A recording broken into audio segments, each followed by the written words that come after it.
Hello again, YouTube. My name is Bree, and in today's video, I am working in the same sketchbook I worked in my last video, which is an A6 sketchbook made for me by my friend Spofgh that uses Saunders Waterford paper. This paper is the traditional white, I think it's not, or cold press paper, and yeah, I was feeling really attached to it after my last painting session and wanted to do something else in here right away. In the last painting session, I used my Roman small paints and really just fell in love with how that paint granulated on this paper. So in this one, I decided to use my Gallo paints because I haven't used them in a while, and they have really gorgeous granulation too, so I wanted to test it out. This reference photo, which I'll link to below in case you want to do your own painting or just look at the original. Yeah, whatever. I really love this photo series. The photographer has a few pictures from the same series of this archer wearing Mongolian garb, and I don't know how authentic it is or traditional or whatever. I just don't know much about clothing in general, let alone Mongolian clothing, but I just found it to be such an appealing picture, both with the lighting, the clothes themselves, and the colors within them. And yeah, the whole photo series was just really pretty, so definitely recommend checking it out if you're interested in that. But I don't do a lot of painting with the color orange. Like, obviously skin tones have a lot of orange in them. You mix up red, yellow, and a little blue and you get skin tones. But I never really feature that color. So I definitely had to use this palette because I have this really gorgeous Hokkaido orange that came with it, and I never get to use it. It's a really unique, I think it's a single pigment orange, but it is granulating, so I just find it to be really lovely, but I haven't had much use for it, so no time like the present. And yeah, that made it interesting for me because since I don't feature orange a lot, I had to kind of figure out on the fly how to shade the clothing. Definitely trying to work on painting clothing because I'm not great at it. I think I am going to take a course on fabric this year. Fabric is just really complicated, the way it folds and lays out even, and then like all the different unique textures. It's just an area I could use so much improvement, and it's one thing to be able to reference something and replicate it in a way that looks acceptable, but I really want to just be able to learn to create clothing for characters without necessarily having to have all those references and still have that same look to it. So I have a long way to go. I have some friends that are taking a course, or they bought a course from Tom, I think it's Tom Fox, and might look into that one. We'll see. That's a future study prompt, but maybe coming soon. But yeah, this reference photo really appealed to me because of the colors. I definitely fall short on the outerwear. I wish I knew what things were called. What's over his shoulder in this photo.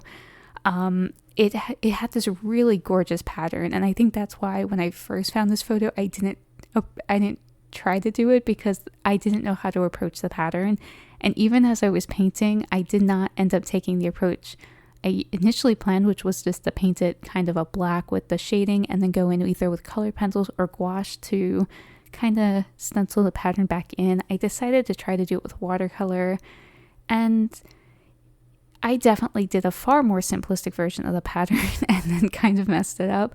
I'm still really happy with this painting session in general, but I might go back and do a practice of just this pattern and outfit in the future because I think it's really interesting. So yeah, once again, I'll try to link to it below. I will link to it below, and if I forget, I'll add it later because I found it to be a really nice photo series. And yeah, in any case, I've completely lost my train of thought already, but I just really enjoyed painting this one. It was a very, like, even as I was like not really sure how to approach the fabric and work with those patterns, I really just enjoyed the process of painting this one. I feel like I'm starting to reconnect with painting a little bit. I've been really unmotivated for quite some time, and I do kind of feel weird about mostly focusing on studies because I don't want to say I'm not learning from them, but when you're just working off a single reference, you don't have to be creative, maybe creative in your approach to solving problems. It's not, I guess it is problem solving, how you're going to approach building up that image. But I do want to do some more original stuff, but for right now, this is getting me painting. I'm enjoying the process, so can't complain about that. And I'm enjoying my painting time. I'm still working on that daily sketchbook challenge with my friends over at the Justin Donaldson's Discord community. I think I'm going to continue into February. Originally, I wanted to just work on January, or do it in January, because I didn't want to overcommit and go for a whole year of painting every day, because my fear is that will become the only art I create is things I could do in a day. But I think I'm going to switch gears. So I started with like Baldur's Gate portraits because I was, getting that Baldur's Gate obsession out of my system. And then I pulled out my mini bird sketchbook, also made by Spofgh, that if you've been here for a while, you might remember from Birdtober 2022. Apparently, I hadn't touched that sketchbook since Birdtober concluded, so it is now completed. I'm very excited. It was really fun to go back to painting little tiny birds. So I finished that sketchbook the other day, and then I jumped right into this. For today, I technically posted this because I did wrap it up this morning, but I'm also starting to get back into my Italy sketchbook, which I never completed. Basically, I had been sketching and starting to apply paint while I was on the trip, but I really lost motivation to keep at it between getting sick and then trying to catch up on everything when I got home, and that bums me out. So it's a good motivation to get back to it. So I plan to work on my sketchbook daily over the next month, but it won't be like a page a day. It will just be making time for sketchbook work. Even if I only apply like 2 layers of paint, it's progress I'm not making currently, so I think that'll be fun. While I'm doing that, I've kind of have an idea for a project I really want to start, but I don't quite know where to begin. There is this tendency to come up with a project and plan so much that you never execute. It's like another form of procrastination, and I'm very, very guilty of this, where I will feel like I'm making progress because I'm making plans, but I'm not executing on it, so I'm not actually making progress. So at some point, I'll have to really sit down and go, are you doing this, or are you just talking about doing this? But I'm going to talk about it, so maybe that will help motivate me, or maybe I'll drop it and come back to it later and be like, sorry guys, it didn't happen. But I thought I might make a calendar for myself for next year. So I really love art calendars. It's funny because I was writing out some thoughts on making this, and then my friend made a video where she talked about the different ways to support artists and buy art, especially if you don't have room to hang up prints or other full-size pieces. And one of those was art calendars, and it's definitely something I am also in love with. I get a calendar from another artist every year, and it just brings me so much joy because each month it's like a gift. I get to open or change the page and see something new. I don't look ahead. It's always a surprise, and it brings me a lot of happiness to have that hanging up for the month. So I was thinking about doing my own calendar just as a personal project for me and it's a big goal for me to create 12 pieces that kind of fit in the same theme. And then I could turn it into a calendar for next year. So I kind of have this idea of having basically a character going on a journey. And so each month would be a different scene, mostly focused on the scenery itself, within the appropriate weather for that time. So like January would be a really snowy scene. February would also be really cold, and then you get to the spring months and everything's in bloom.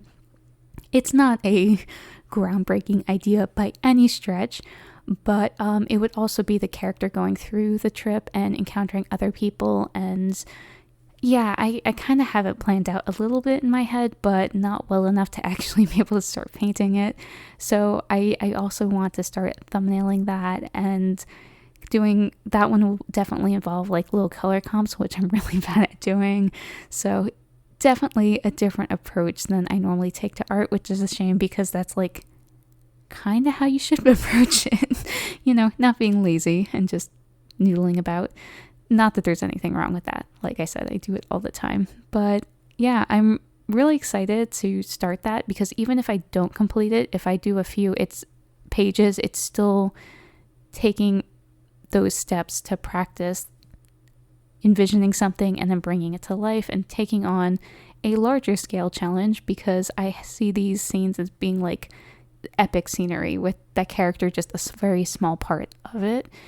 And then if I finish it, I can have like the calendar page itself with the dates and have like little sketches for like kind of like not comic style, but just little character sketches for what they're doing otherwise that month. I don't know. It's in my head. Hopefully it makes it to paper because I think it will be a really good project for me and really good practice all around. So yeah, at this point, this is where I had started working on the pattern and then I got lazy and switched over to the dark color of the fabric that I talked about potentially doing first.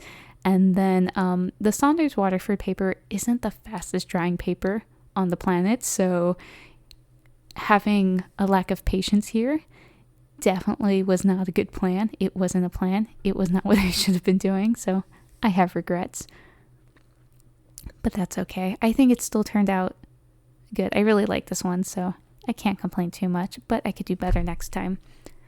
And then I like the simplified background. I talked about that before, the granulation, how like naturally those trees kind of happen with the way the watercolor flowed. I find it delightful. So yeah. I also like to point out that I'm using the same tape I did last time, and in my last video it did not work at all. The paint very much leaked. You could see like a little line on the right side. That right page has a line near the clip from where the paint totally went right through the tape. But it seemed to work so much better this time. I was really impressed. So maybe it's just if it's not so close to the edge of the paper, it held on better, and I was very happy about that. It's this perfect little border.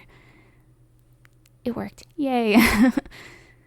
So that's me rambling, my every other week ramble on YouTube. So if you stayed the whole time, thank you so much for listening. And hopefully soon I'll be talking about progress on that little challenge for myself, or the Italy journal, because I definitely have to get that finished too. So yeah, that's all I got for this week. Like I said, more to come, hopefully, but otherwise, in the meantime, I'm really enjoying these little sketches, and I'm glad people are enjoying them too. Makes me extra happy. Both I get the joy of painting and then hearing all your wonderful comments. So thank you so much. In the meantime, I will leave you with this paint peel. I don't know why the screen got so bright here. It's just living its own best life, but I'll try to edit that down a little bit before I export again. Otherwise, I will be back with another video in a couple weeks. Until then, take care of yourselves, and I hope to see you then. Have a great beginning of February. I can't believe it's almost February. Yeah. Bye now.